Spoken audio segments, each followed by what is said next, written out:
Si Romar, operator ng DTF dito sa branch ng Robinsons Place, Pangasinan. Gamit po ito ng 6 na araw na may total of 115 A4.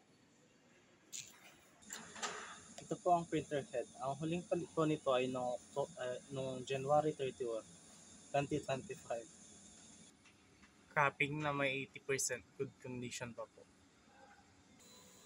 Head clean.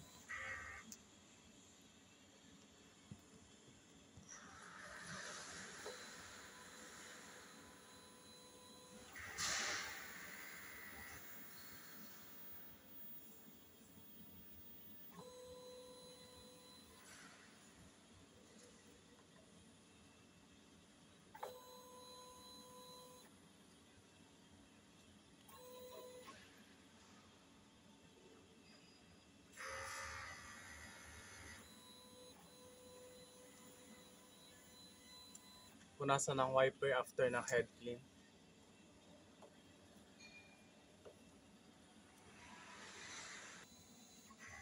Nozzle test.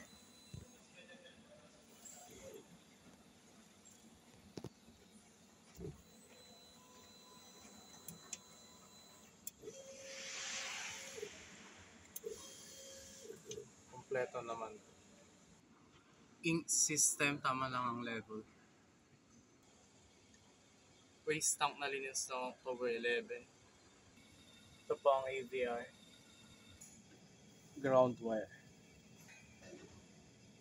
Ito naman po ang aming stocks.